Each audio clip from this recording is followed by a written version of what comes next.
শনিবার রাতভর প্রবল বৃষ্টির কারণে ঝাড়গ্রাম জেলার ফেকো থেকে গোপীবল্লভপুরের যোগাযোগ বিচ্ছিন্ন হলো। সকাল থেকে কাঁথুয়া খালের জল বাড়ায় খালের জল বিপজ্জনকভাবে বইছে গোপীবল্লভপুর 2 নম্বর ব্লকের তপস্যা এলাকার কজওয়ের ওপর দিয়ে। স্বাভাবিকভাবেই ফেকো গোপীবল্লভপুর 9 নম্বর রাজ্য সড়কের ওপর তপস্যা কজওয়ে দিয়ে জল বয়ে যাওয়ায় বিচ্ছিন্ন দুদিকের যোগাযোগ। ঝাড়গ্রাম, মেদিনীপুর, হলদিয়া সহ একাধিক জায়গা থেকে আসা বাস রবিবার সকাল থেকে গোপীবল্লভপুরে ঢুকতে পারেনি।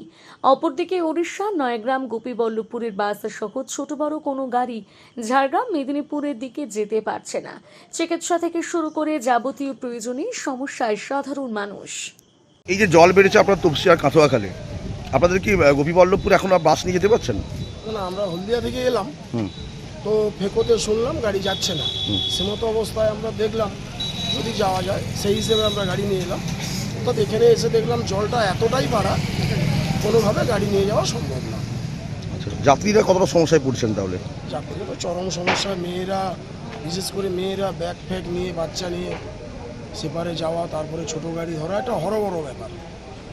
মহিলারা বিশেষ করে সমস্যায় পড়ছে, ছেলেরা তবু চলে যেতে পারছে। বিগত দিনগুলোতে দেখা গিয়েছে যে বর্ষার মরশুমে আপনারা প্রতিনিয়ত এই রুটে বাস চালান, কিন্তু এই কজওয়ের উপর দিয়ে জল বৃষ্টি হলেই রাস্তার উপর দিয়ে জল বয়ে যায়, কতটা সমস্যায় ভুগতে হয় আপনাদের? এটা প্রতি বছরই দেখছি, প্রায় 1-2 বার হচ্ছে।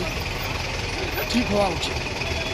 তাহলে এখন গোপীবল্লভপুর আপনারা পৌঁছাতে পারছেন না? না না না, কী করে যাবো এই অবস্থায়? যাওয়া সম্ভব না। তাহলে এখন আপনারা কিভাবে আবার অন্য রুট ধরছেন তপসিয়া থেকে? আবার আমাদের টাইম হলে যাবো, এখান থেকেই যাবো। আচ্ছা, মানে গোপীবল্লভপুরের ওদিকে বাস ওখান থেকে ফিরে যাচ্ছে আর আপনারা এখান থেকে প্যাসেঞ্জার নিয়ে বাস যাচ্ছেন? আসছে না, যেহেতু আমরা হলদিয়া থেকে আসছি গোপী, তাই আমরা তপসিয়া দাঁড়িয়ে গেলাম।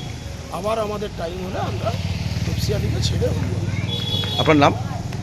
আমার নাম রবীন্দ্রনাথ মিশ্র।